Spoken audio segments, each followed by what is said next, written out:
மகிழ்ச்சியா உள்ளங்கை பார்க்கலாம்.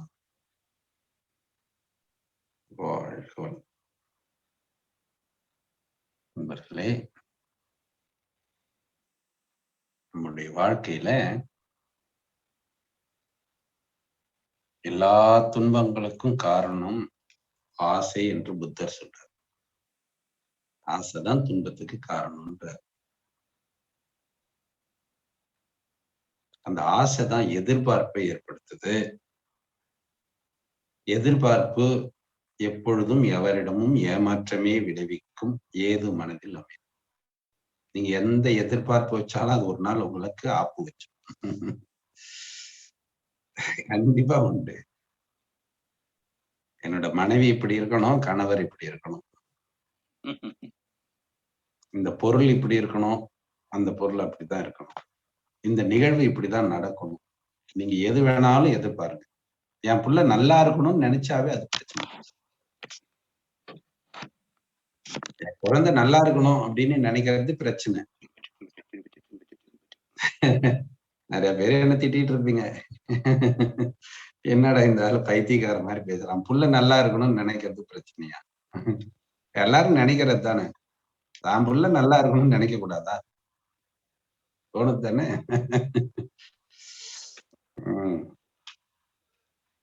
நான் கேக்குறேன்,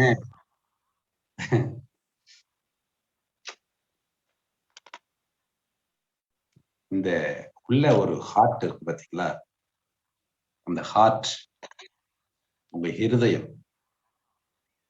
இது சுருங்கி விரிஞ்சுக்கிட்டே இருக்கு.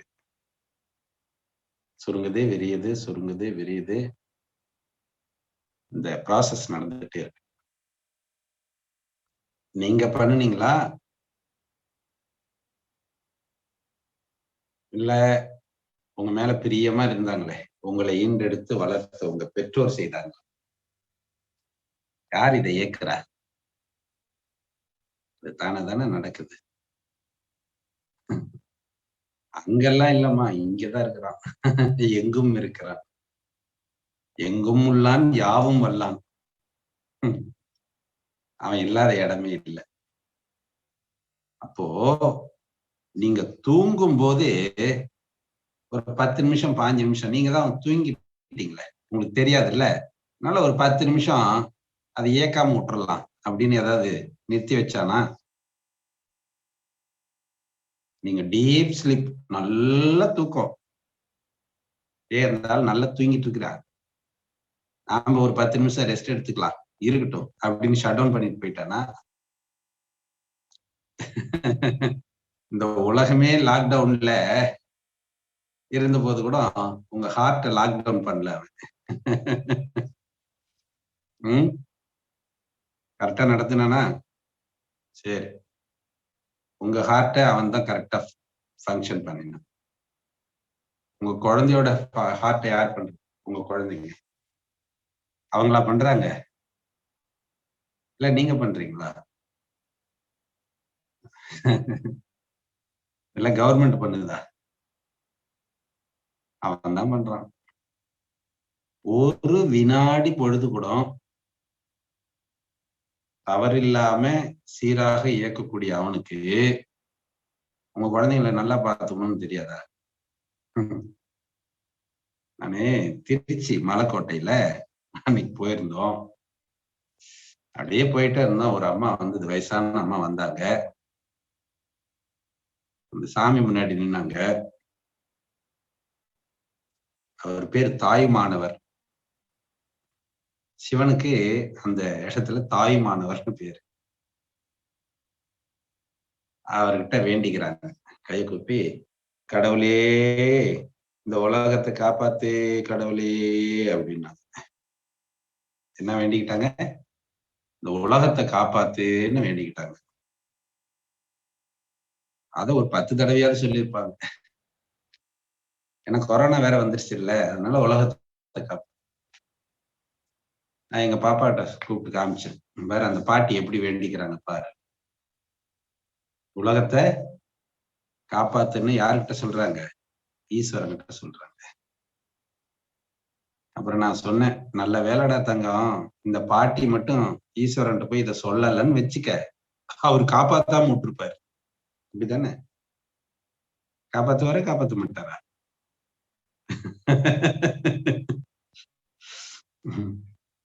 இதை சொல்லணுமா என்ன அவர்கிட்ட போய்?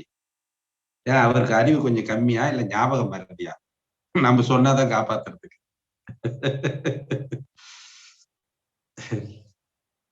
நானு ஒரு 30 ஆண்டுகளுக்கு முன்னாடி நினைக்கிறேன். 30 54 14 40 வருஷத்துக்கு முன்னாடி, 40 இயர்ஸ் பிஃபோர், ஆஞ்சநேயர் கோயிலுக்கு போவேன். டெய்லி சாயங்காலம் ஆச்சுதுன்னா ஒரு தூக்குல எண்ணெய், அந்த விளக்குக்கு எண்ணெய் எடுத்துட்டு போய் அந்த ஐயர்கிட்ட கொடுத்துட்டு, சாமி எல்லாம் கும்பிட மாட்டேன். போய் கம்முன்னு ஒரு மூலையில உட்காந்துக்குவேன். எதுக்கு உட்காரன்னு எனக்கு தெரியாது. ஏதோ அங்க போனா எனக்கு ஒரு மனசுக்கு ஒரு நிறைவா இருக்கும். தூக்குல போய் எண்ணெயை கொடுத்துட்டு ஏதாவது ஒரு மூலையில போய் அப்படியே உட்காந்துருப்பேன். 1 மணி நேரம், 2 மணி நேரம். அவர் வந்து, தம்பி கோயில சாத்தணும், நீ இடத்த காலி பண்ணுன்ற வரைக்கும் உட்காந்துருப்பேன். ஒன்னும் நினைக்கவும் தெரியாது, எதுக்கு உட்காந்துருக்கன்னு தெரியாது. இப்படி ஒரு நாள் எங்க அம்மா கேட்டாங்க, ஏண்டா டெய்லி போய் மணிக்கணக்கா ஆஞ்சநேயர் கோயில்ல உட்காந்துருக்கிற, அன்னைக்கு ஐயர் சொன்னாரு நீ சாமியும் கும்பிடுறது இல்லையாமா, போனா அந்த தீபாராதனை காட்டணும், சாமி கும்பிடணும்ல, அதுவும் கும்பிடுறது இல்ல, எதுக்குடா அங்க போய் உட்காந்துருக்கிற, என்ன வேண்டிக்குவ அப்படின்னு கேட்டாங்க. கடவுள்கிட்ட என்ன வேண்டுவ அப்படின்னாங்க. வேண்டறதுக்கு என்னமா இருக்குது, எனக்கு ஒண்ணுமே இல்லையே, என்ன வேணும் எனக்கு, எனக்கு ஒண்ணும் தேவையே இல்லையே, இந்த நல்ல அப்பா இருக்குங்க, அம்மா இருக்குங்க, கூட பிறந்தவங்க இருக்கிறாங்க, நேரத்துக்கு சோறு கிடைக்குது, எனக்கு என்ன வேண்டணும்னு தெரியல, என்ன போய் வேண்டதுக்கு, எனக்கு அங்க போய் உட்கார்ந்தா ஏதோ ஒரு மனசுக்கு நிறைவு, அவ்வளவுதான். வேண்டுதல் என்பதற்கு ஒண்ணுமே இல்லை. எப்ப நீங்க கடவுள்கிட்ட வேண்ட ஆரம்பிக்கிறீங்களோ, உங்களுடைய விண்ணப்பத்தை வைக்கிறீங்களோ, அன்னைக்கே பிரச்சனை ஸ்டார்ட். ஒரு பிறந்த குழந்தை ஒரு 2 நாள் 3 நாள் ஆயிருக்கு. அந்த குழந்தை நம்ம அம்மா நம்மள நல்லா பாத்துக்குவாங்களா, பாத்துக்க மாட்டாங்களா, நல்ல அம்மாவா, கெட்ட அம்மாவா, பசிச்சா பால் கொடுப்பாங்களா, கொடுக்க மாட்டாங்களா, ஏதாவது யோசனை பண்ணுமா? அதுக்கு ஏதாவது கவலை உண்டா? எனக்கு என்னது வேணும்னு கேக்குமா? ஒண்ணும் கிடையாது. ஏன்னா அதுதான் இயற்கை. அந்த தாய்க்கு அந்த கருணை உண்டு. அது மோஷன் போயிடுச்சா, யூரின் போயிடுச்சா, என்ன பண்ணுதுன்னு அப்படியே விடிய விடிய பார்த்துக்கிட்டே இருப்பாங்க. தூங்கிட்டே இருப்பாங்க. திடீர்னு எந்திரிச்சு குழந்தை, நல்லா இருக்குது, ரைட். ஏதாவது பூச்சி கிச்சி கடிச்சிச்சா, நல்லா இருக்கு. யூரின் போயிடுச்சா, ஐயோ தொடச்சு விடு. மோஷன் போயிடுச்சா, கழுவி விடு. எப்படி பார்த்துக்குவாங்க அந்த அம்மா பிறந்த குழந்தைய. அது போல இந்த இறை நிலை, இந்த சுத்த வெளி, ஸ்பேஸ், உள்ளும் புறமும் நீக்கமர நிறைந்து சதா சர்வகாலமும் நம்மை காத்து கொண்டு இருக்கிறது என்கின்ற பேர் உண்மை நாம தெரிஞ்சுக்கிட்டோம் அப்படின்னா வேண்டுதலுக்கு எதுவும் இல்லை. எனக்கு ரொம்ப பிடிச்ச ஒரு பாடல் வரி, எனக்கென்ன மனக்கவலை என் தாய்க்கன்றோ, தினம் தினம் என் கவலை. எனக்கு என்ன மனக்கவலை, என் தாய்க்கன்றோ தினம் தினம் என் கவலை. கருணாமூர்த்தின்னு ஒரு பேர் உண்டு. என்ன பேரு? கருணா மூர்த்தி. கன்னடால கூட ஒரு ஐயா இருக்கிறார், கருணாமூர்த்தி. கருணாமூர்த்தி தாங்க ஐயா உங்க பேரு? கருணாமூர்த்தினா என்ன? கருணையே நிறைந்தவர், எந்த இடத்துலயும் விட்டு கொடுக்க மாட்டார், நம்மள அப்படி பார்த்துக்குவார். நம்மளுக்கு என்னென்ன வேணுமோ அத்தனையும் ப்ரொடெக்ஷன் பண்ணி கொடுத்துக்கிட்டே இருக்காரு.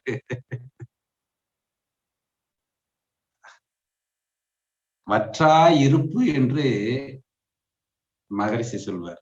என்ன வற்றா இருப்பு, தீரவே தீராது, கொடுத்துக்கிட்டே இருப்பார். நான் ஸ்டாப் ஃப்ளோ வந்துகிட்டே இருக்கும். உங்களுக்கு என்ன வேணுமோ வேணுங்கிறதுல வரும்.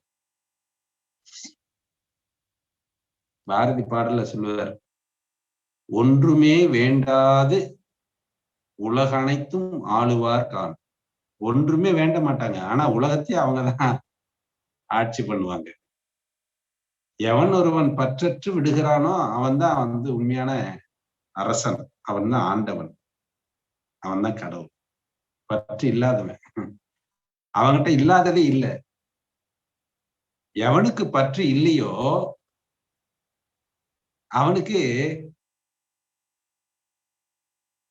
எல்லாமே கிடைச்சு கொடுக்கும். அவன்கிட்ட இல்லாததே ஒண்ணும் இல்லை, எல்லாமே அவன்கிட்ட இருக்கும். பற்று இல்லாத ஒரு ஆளை காட்ட முடியுமா இந்த உலகத்துல? ஏதோ ஒரு விதத்துல பற்று வந்துருது பாருங்க. அந்த பற்றில்லாத இருக்கணும் அப்படின்னா வள்ளுவர் சொன்ன மாதிரி அந்த ஆளை கண்டுபிடிக்கணும். பற்றுக பற்றற்றான் பற்றினி. பற்றுக பிடிச்சுக்கோ. யார? பற்றில்லாதவன் பற்றினை பிடிச்சுக்கணும். எதுக்கு? அப்பற்றை பற்று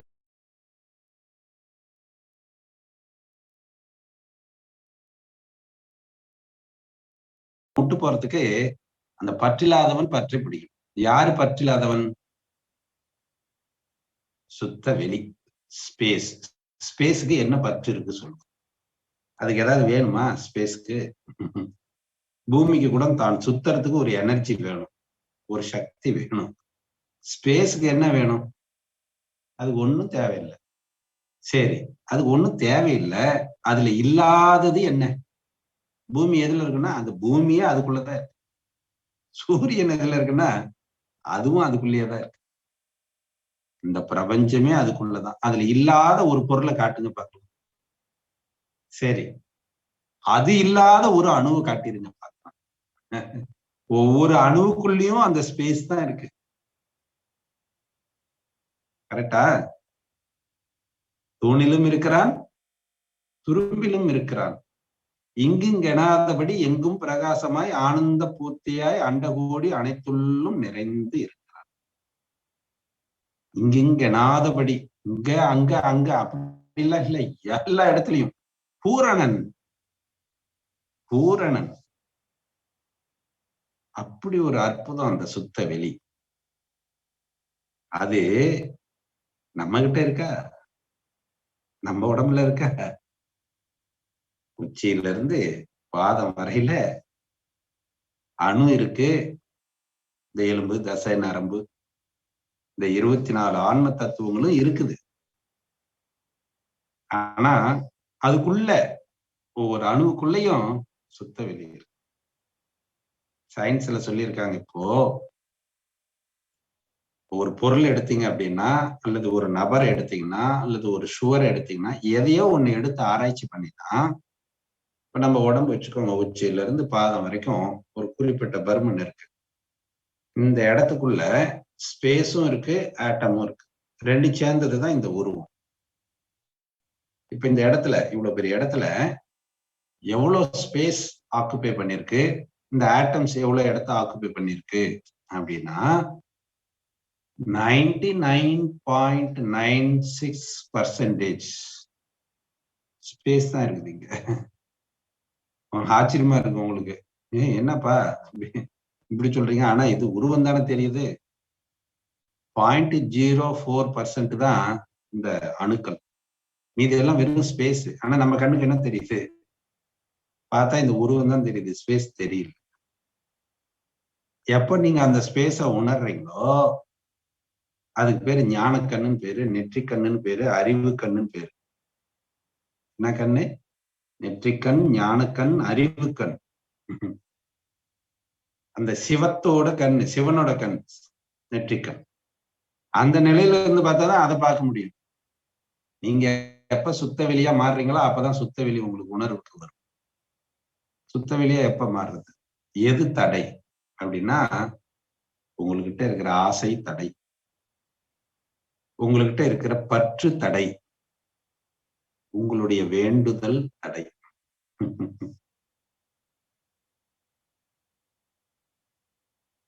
எதையும் வேண்டாத ஒரு நிலை நமக்கு கிடைச்சிடுதுன்னா வாழ்க்கை ஆனந்தம் ஆனந்தம் ஆனந்தம். அந்த ஆனந்தம் வேணும்னா வேண்ட வேண்டியதில்லை, முக்தி வேணும்னா வேண்ட வேண்டியதில்லை, எதுவும் வேண்ட வேண்டாம், எந்த வேண்டுதலும் இல்லை. வேண்டாமை மட்டுமே வேண்டும். என்ன வேணும்? வேண்டாமை வேண்டும். ஆட போயா, இங்க வந்தா இந்த அந்த குருஜி சொல்றாரு, இந்த குருஜி சொல்றாரு, இந்த பூஜை பண்ணினா அப்படியே செல்வம் கொழிக்கும். இப்ப கூட சமீபத்துல ஒரு குபேர கோயில் கட்டினார். எனக்கு தெரிஞ்ச நண்பர் ஒருத்தர், அவரு ஒரு ஆட்டோமொபைல் ஷாப்ல வேலை செஞ்சுட்டு இருந்தாரு. பார்த்தாரு, ரொம்ப பண கஷ்டம். குபேரனை பிடிச்சாரு, பெரிய குபேரன் ஆயிட்டாரு. எப்படின்னா, நீ குபேரனை கும்பிட்டா நீ பெரிய கோடீஸ்வரன் ஆயிடும்னு எல்லாத்திட்டையும் சொல்லி சொல்லி காசை வாங்கி இவர் குபேரன் ஆயிட்டாரு. அதே மாதிரி புட்டபர்த்தியில புட்டபர்த்தி இல்ல, இது நார்த் இந்தியாவில் புனேவா, ஷீரடி பாபான்னு ஒருத்தர் இருந்தார். உங்களுக்கு எல்லாம் தெரியும், அவர் இல்லாத வீடே இல்லை இப்போ. அவர் இருக்கும்போது ஒரு பயம் அவரை சீண்டல. பிச்சைக்காரன் பிச்சை எடுத்துட்டே சாப்பிட்டுட்டு இருந்தாரு. இன்னைக்கு அவர் சிலைய வச்சுக்கிட்டு பயங்கர வசூல் தான் நடக்குது. அது என்னன்னு கேட்டீங்கன்னா, இங்க வந்து சாமி கும்பிட்டேன்னு வச்சுக்கோ, நீ என்ன நினைச்சதெல்லாம் நடக்கும், பாபா பண்ணி கொடுத்தாரு.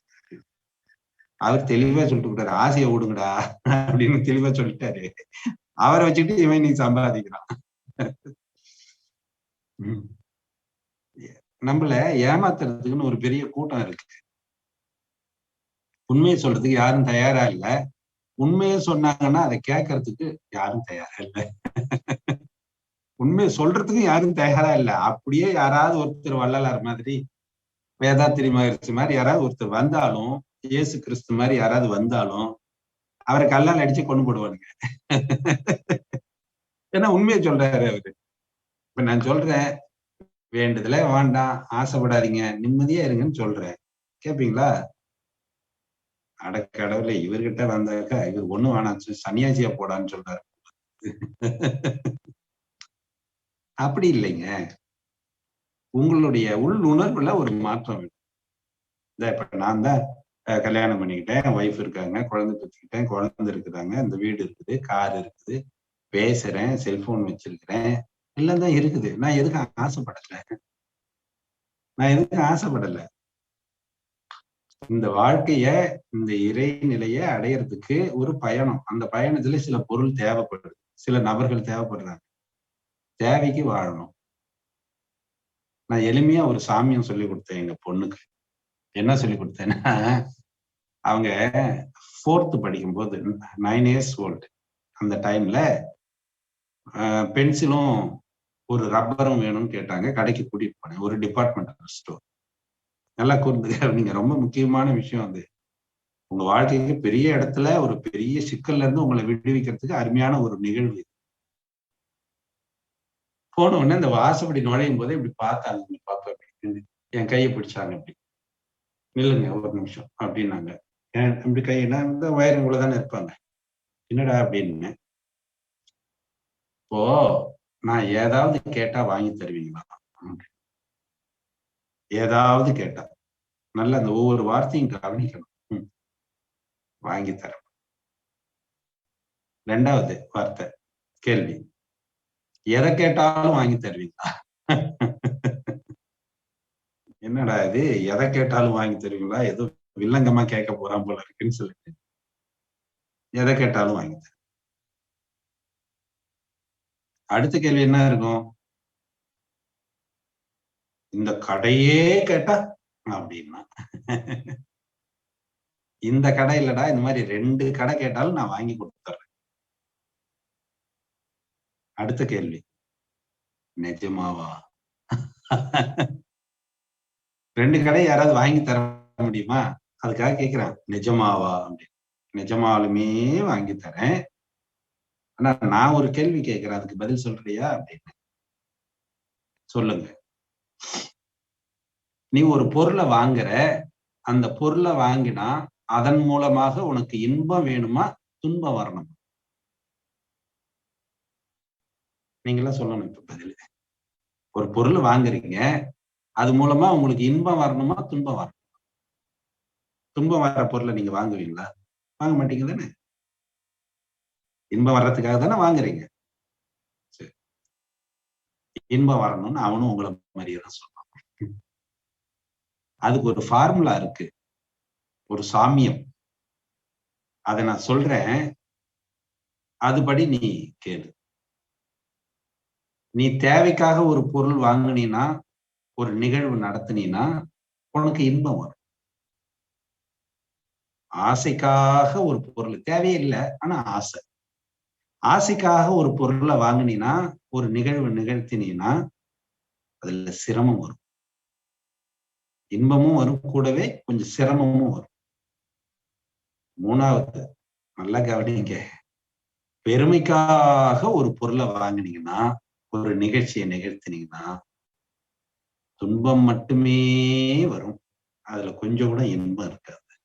உடல் அளவுல, பொருள் அளவுல, மனதளவுல எல்லாவற்றிலும் துன்பம். துன்பத்தை தவிர அங்கு வேறு ஒன்றும் இல்லை. அப்ப இந்த 3 வார்த்தைகளை நினைவில் கொள்ளுங்கள். தேவைக்கா, ஆசைக்கா, பெருமைக்கா. உங்க வீட்டுல ஒரு கல்யாணம் பண்றீங்க, ஒரு நிகழ்ச்சி நடத்துறீங்க. இந்த கல்யாணம் தேவைக்காக பண்றீங்களா? கல்யாண செலவுலாம் இல்ல ஆசைக்கு பண்றீங்களா? இல்ல பெருமைக்கு பண்றீங்க? 4 பேர் வந்து அப்படி பெரிய கல்யாண மண்டபம், அப்படியே அதுல சீரியல் செட் அப்படி தொங்கணும். அந்த பேக்ட்ராப் ஸ்டேஜ்ல அது ஒரு பல லட்சங்கள் செலவு பண்ணி வந்து அப்படியே மூக்கு மேல வரலாம். அப்படியே அப்பா இப்படி பண்ணிருக்காங்க பாரு கல்யாணம், கிராண்டா பண்ணிருக்கிறாங்க அப்படின்னு சொல்லணும் இல்லையா? அப்படியே நகை இங்க இருந்து அப்படியே போடும். கேரளாவில எல்லாம் ஒரு பழக்கம் இருக்கு, நிறைய நகை போடுவாங்க. எப்படி போடுவாங்கன்னா 100 பவுன், 200 பவுன், 400 பவுன் போடுவாங்க. போடுறதுன்னா பொட்டியில வச்சு கொடுக்கறது இல்லை, இங்க இருந்து போடுவாங்க. பொள்ளாச்சியில ஒரு மேரேஜ் நடக்குது. அந்த பொண்ணு 4.5 அடி தான் உயரம். 4 அடியார் மாதிரி அது 4.5 அடி தான் இருக்கும் அந்த பொண்ணு. காலையில கல்யாணத்துக்கு 200 பவுனு, சாயங்காலம் ரிசப்ஷனுக்கு 200, மொத்தம் 400 பவுன் போட்டாங்க. அது இல்லாம ஒரு 100 பவுன் தனியா, மாற்ற பவுன் மட்டும் 400 பவுன். இங்க இருந்து இது வரைக்கும் வளையல், இங்க இருந்து இது வரைக்கும் எல்லாம் பவுனு தங்கம். கழுத்துல இங்க இருந்து போட்டிருக்குது 200 பவுன். இப்படியே வருது. என்னம்மா காயத்ரி அப்படின்னு, ரோபோ மாதிரி வர்ற அப்படின்னு. அங்கிள் எல்லாம் தூக்கிட்டு நடக்கவே முடியலைங்க அங்கிள் அப்படின்னு. சந்தோஷம், நல்லபடியா நகை போட்டு கல்யாணம் பண்ணி வச்சாங்க. 6 மாசம் இருந்தது, டைவர்ஸ் ஆகி போச்சு. வருத்தம் தான். 500 பவுன் அந்த பொண்ணோட வாழ்க்கைய நல்லபடியா வச்சுக்கல. நல்லா புரிஞ்சுக்கோங்க. இந்த பொருள், பொன் பொருள் இதெல்லாம் நம்மள காப்பாத்துறது இல்லைங்க, அருள் தான் காப்பாத்தும், பொருள் காப்பாத்தாது. பொருள் வந்து ஒரு மேலோட்டமா தேவைப்படக்கூடிய ஒரு தேவைக்கு உண்டான விஷயம். அருள் தான் கன்ஃபார்மா வேணும். இன்னொரு விஷயம் பாத்துங்க, தமிழ் அழகு, தமிழ் அழகு எப்படின்னா, பொருளோட மூலம் எதுன்னா அருள். அருள் எழுச்சி பெற்ற நிலை பொருள். அந்த இறை அருள் இல்லைன்னா இந்த பொருள் எதுவுமே இல்லை. நல்லா பிராக்டிக்கலா பாருங்க. சுத்தவெளி தன்னிருக்க சூழ்ந்தெழுத்தும் ஆற்றலால அணுவாச்சு. அந்த அணுக்கள் தான் அருள். அணுக்கள் கூட கூட கூட எல்லாம் பொருளா காட்சி கொடுக்கும். அப்போ அந்த சிவம் என்கின்ற அந்த மூல சக்தி, மூலப்பொருள், மெய்ப்பொருள், அந்த மெய்ப்பொருள் தான் அணுவாகி அணுக்கூட்டாகி பஞ்சபூதங்களாகி இப்ப நம்ம பார்க்க இந்த உடம்பு எல்லாம் அதுதான். காணுகின்ற காட்சி எல்லாம் அவனே, சிவனே. அவனை தவிர இங்க வேற ஒன்றும் இல்லை. சுத்தவெளியை தவிர வேற என்ன இருக்கு சொல்லுங்க பார்க்கலாம். இந்த பொருள் ஏதோ இங்க இருக்கு, இது வேற, அந்த சுத்தவெளி வேற இல்ல. அந்த சுத்தவெளியே தான் எழுச்சி பெற்ற நிலை அணு, அதுதான் இங்க கூட்டா இருக்கு. நான் யாரை பார்த்துட்டு இருக்கேன்னா சிவத்தை தான் பார்த்துட்டு இருக்கேன். நீங்க ஒவ்வொருத்தரும் சிவஸ்வரூபிகள், அவ்வளவுதான். சிவரூபம், சிவோகம். இப்படி பார்க்கின்ற எல்லா பொருளையும் அந்த சிவத்தை பார்க்கின்ற அந்த தன்மை நமக்கு வந்துட்டுதுன்னா நம்ம வாழ்க்கையில எங்க துன்பம் இருக்கும் சொல்லுங்க. என்ன வேணும் உங்களுக்கு? என்ன தேவை இருக்கு? எல்லாம் தான் இருக்குது கண்ணு முன்னாடி. என்ன வேணுமோ அத்தனையும் இருக்கு, நிறைவா இருக்கு, திருப்தியா இருக்கு, முழுமையா இருக்கு. வேண்டுவதற்கு என்ன இருக்கு? ஐயா எல்லாம் சரிதான், எங்களுக்கு ஒரு குழந்தை இல்லையே. குழந்தை இல்லையே, ஒரு குழந்தை பிறந்தா பரவாயில்ல. பையனுக்கு கல்யாணம் நடக்கல, பொண்ணுக்கு கல்யாணம் நடக்கல, கல்யாணம் நடந்தா பரவாயில்ல. படிச்சாங்க, பாஸ் ஆகாம போயிட்டாங்க, அடுத்த லெவல் போக முடியல. படிச்சு முடிச்சுட்டாங்க, வேலை கிடைக்கல, வேலை கிடைச்சிருச்சு, சம்பளம் பத்தல. எங்கேயாவது ஒரு இக்கு வச்சுக்கிட்டே இருக்கும் இந்த மனசு. யாரு? அயோக்கிய. இவ்வளோ நிறைவு இருக்கு, அதெல்லாம் தெரியாம ஏதோ ஒரு சின்ன ஆசைப்பட்டது கிடைக்கலன்னு இது வருத்தப்படும். அதனால அந்த இறை உணர்வை பெற்று நிறைவாக வாழணும். இறை உணர்வு எதுக்கு? நிறை உணர்வுக்கு தான் வேணும். அதுதான் நான் சொல்லுவேன், நிறை உணர்வே இறை உணர்வு. இறை உணர்வுனா அப்படியே ஒரு சிவனை அப்படியே ஜடாமுடியோட வச்சு புலித்தோலுக்கு இடுப்புல கட்டிக்கிட்டு ஒரு திரிசூலத்தை வச்சுட்டு அப்படி நிக்கிறத அப்படியே நினைச்சுக்கிட்டு இருந்தா அது இறை உணர்வு இல்லை. ஒரு புள்ளியார் சிலை இருக்கு, அந்த புள்ளியாரையே நினைச்சிட்டு இருக்குது, துதிக்கையை வச்சுக்கிட்டு தொப்ப வயிறை வச்சுக்கிட்டு ஒரு பூணூலை போட்டுக்கிட்டு பக்கத்துல ஒரு எலி இருக்குது, அந்த உருவத்தையே நினைச்சிட்டு இருக்கு.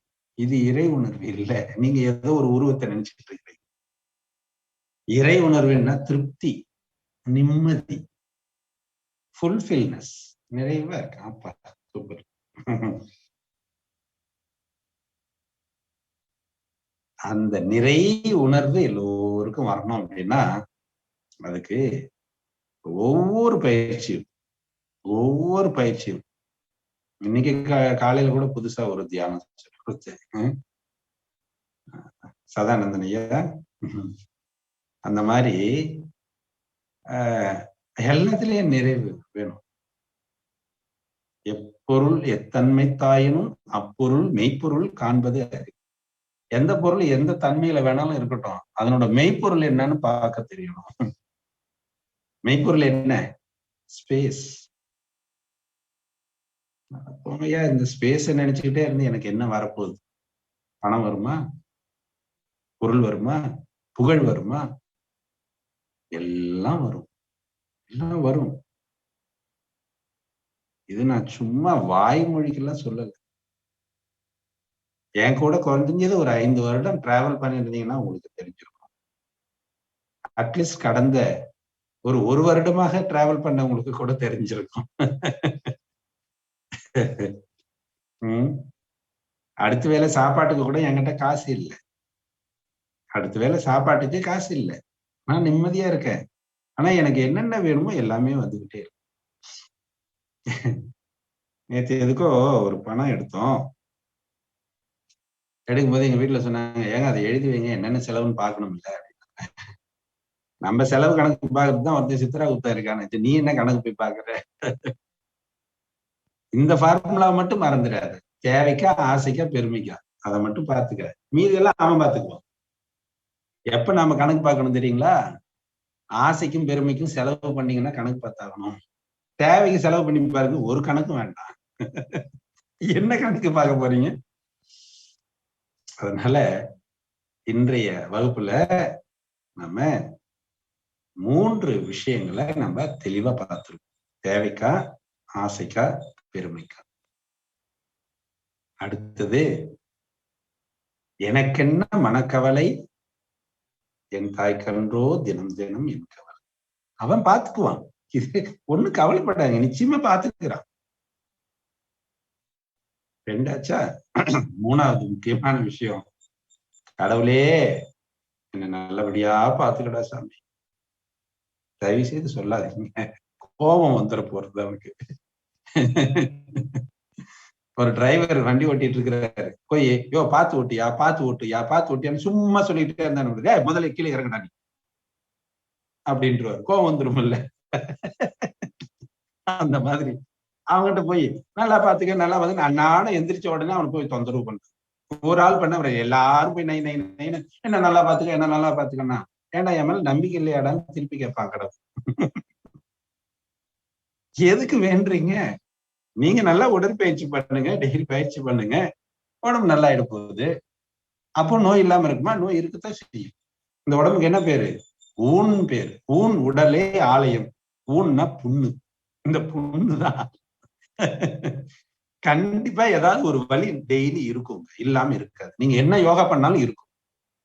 உதாரணம் ரமணர், உதாரணம் ராமகிருஷ்ணர், உதாரணம் வள்ளலார். அவன் உடம்பெல்லாம் அப்படியே இருக்குதா என்ன?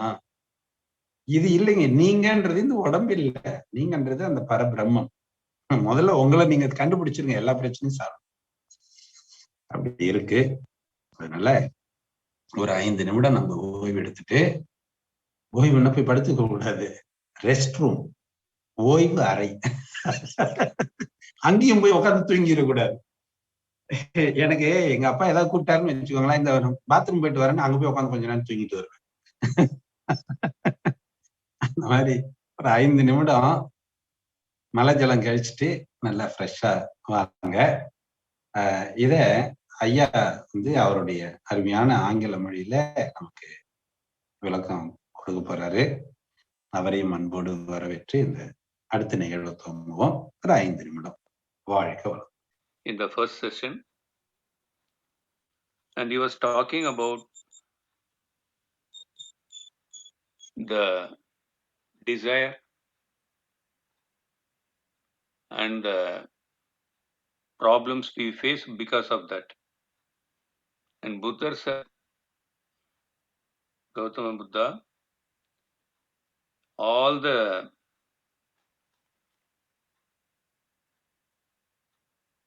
sufferings in the life is mainly due to desires.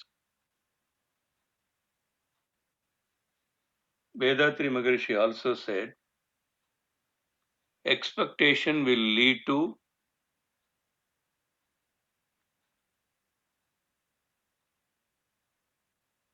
ஏமாற்றம். You feel like you don't get what you want. Frustration. So if you have more expectation, more frustration. So whatever we need, yesterday also we talked about the greater providence. The another word for the Almighty is greater providence. Everything is provided by Him already. So we don't expect to take care of our heart to function regularly. We are not watching our lungs to function regularly. It is taken care of by the Almighty. So there is no meaning in asking or making a request or making a demand. Please, God, help me. You take care of this. You give this. You give that. And please protect the world. All those requests is not required by God to take care of you. Not only you, the entire world. Because He is the manifestation of whatever we are seeing. Me, you, everything, whatever you see, it is the manifestation of God only. Then what is the point in asking Him to do this and that and take care of everything? There is a beautiful Tirukkural by Thiruvalluvar, பற்றுக பற்றற்றான் பற்றினை அப்பற்றினை பற்றுக பற்றுவிடற்கு, which means desire the desire of Him. பற்றுக பற்ற desire. Desire the desire of Him who is without desire, in order to renounce the desire. So desire that desire.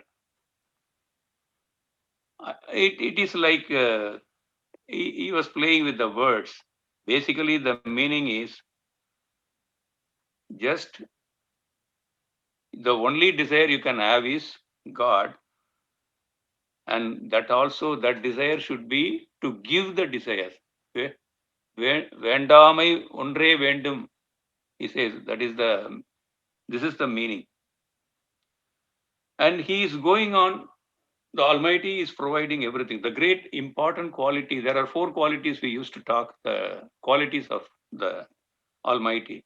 The first one is Vatra Iruppu. In English, we can say plenum.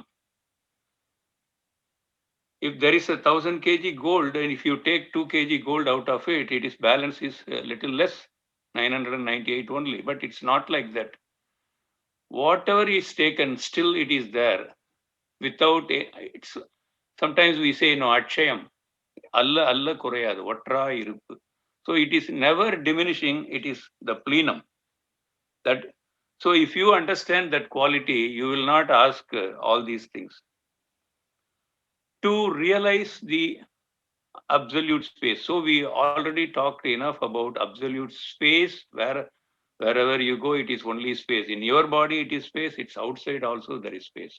The moon is in the space, the stars are in the space. If you realize that space, you have to become space. You have to become one with space. Only when you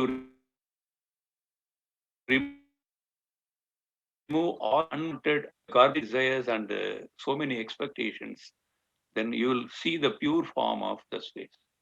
We are all like that, but we are having a lot of imprints and accumulated unwanted desires. So the lesson we have to have is whether if you buy or want to acquire something, to buy something, whether it is really required, whether it is based on the need. As he said, we have normal life. I have a wife, I have a car, I have my children. Everyone has to lead the life. Normally, there are certain things required. That is not a problem. So the needs, these are all basic needs in the day-to-day life. Whether you want to acquire something out of just a desire, oh, he's having that, he's having this, so I should also have one. Whether you need it or not, you desire, you make a desire. Or you just want to acquire just out of vanity, out of I want to be the great person, so I should have it. Like that, if you analyze, whenever the desire comes up in the mind, you analyze whether it is based on the need, whether it is just an unwanted desire. You can always decide, and if you follow this analysis, whenever you want to get something, there will be no frustration or problem in the life.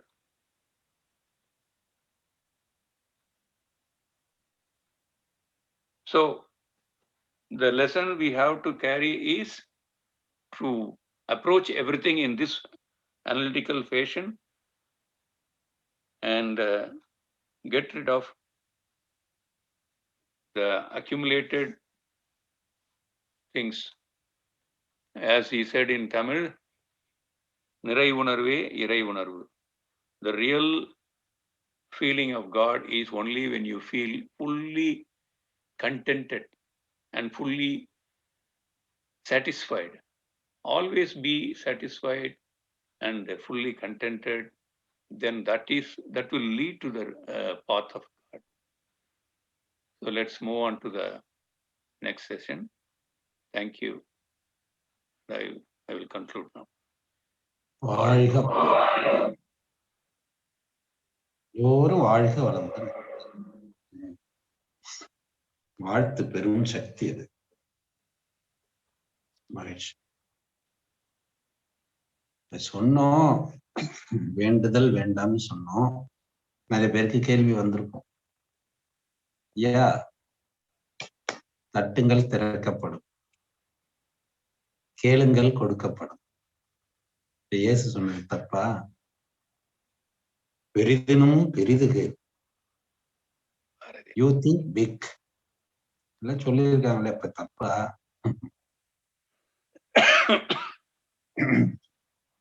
சரி, கேட்கலாமே. பெரிதினும் பெரிது கேட்கலாம். எது பெரியது? புவனம் பெரிதா? நம்மள்கிட்ட ஒரு கார் இருக்கு, சரி அது அப்படியே ஒரு ரோல்ஸ் ராயா மாத்திரலாமா? அதான கொஞ்சம் பெரிய கார். ரோல்ஸ் ராய் இருக்கு, சரி அதை விட பெருசா ஒரு வாகனம் வேணும்னா ஜெட்டு போலாம், ஜெட்டு வாங்கிடலாம். இதை விட பெருசா ஏதாவது கேட்கலாம் அப்படின்னு இப்படி பெருசு பண்ணிக்கிட்டே போங்க. இப்ப பூமியே கேட்கலாம். இந்த இப்ப கூட செவ்வாய் எல்லாம் அது சந்திரனுக்கு போறாங்க, செவ்வாய்க்கெல்லாம் போய் அங்கெல்லாம் குடியிருக்கலாமான்னு பாக்குறாங்க. அங்கெல்லாம் இடம் வாங்குறாங்களே இப்போ. சந்திரன்ல இடம் வாங்கியிருக்கிறான் அறிவாளி ஒருத்தன்.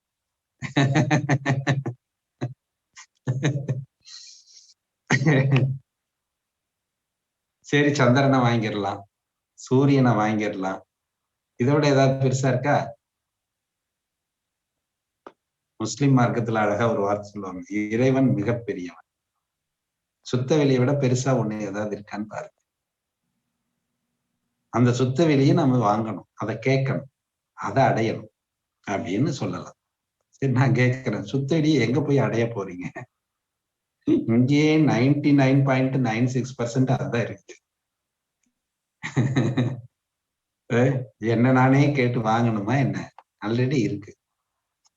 சிம்பிளா பாருங்க, நீங்க போட்டிருக்க ட்ரெஸ் மேல இப்ப நீங்க ஆசைப்பட்டிருக்கீங்களா? இப்போ வாங்கும்போது ஆசைப்பட்டீங்கல்ல, இப்ப இந்த ட்ரெஸ் மேல உங்களுக்கு ஆசை இருக்கா? இதை எப்படியாவது அடைஞ்சிடணும், நான் இந்த ஜிப்பாவை எப்படியாவது அடைஞ்சிடணும், கடவுளே இந்த ஜிப்பாவை நான் எப்படியாவது அடைஞ்சிடணும் அப்படின்னா, டே முட்டாளே நீ இதை போட்டிருக்கியாடா அப்படிம்பீங்கல்ல. இதை போட்டிருக்கிய உங்ககிட்டதான் இருக்கு, அது ஒண்ணுது, நீ எதுக்கு போய் கேட்கிற அப்படிதான் சொல்லுவீங்க.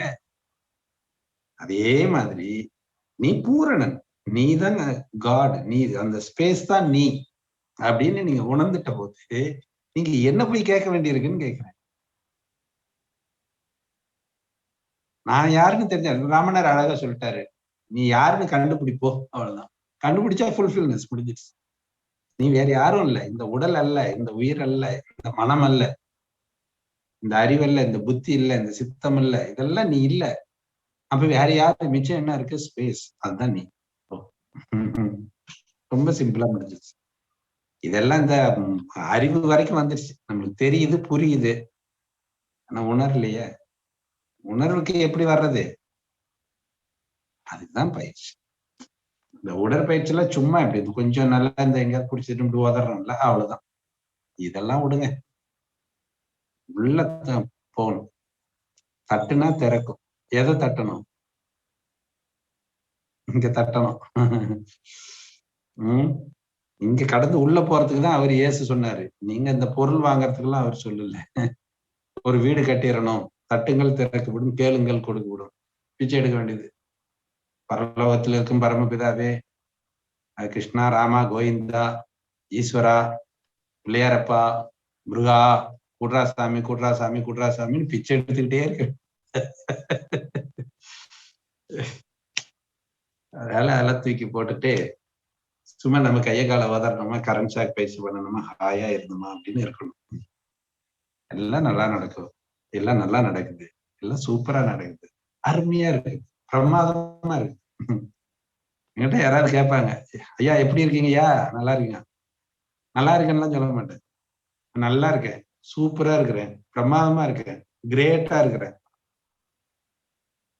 ஆனந்தமா இருக்கிறேன், இப்படி சொல்லுவேன். அவங்களுக்கு ஆச்சரியமா முடியும், என்னடா ஒண்ணு கேட்டா இந்த தள்ளி இத்தனை சொல்றாங்க. நீங்க சொல்லிதான் பாருங்களேன், நீங்க சொல்லிதான் பாருங்களேன் எப்படி இருக்குன்னு பாருங்க. நிஜமாலுமே அப்படி ஆயிடுச்சீங்க. எதை நினைக்கிறாயோ அதனாவாய் அப்படின்ற மாதிரி ஆனந்தமா இருக்கலாம். சரி.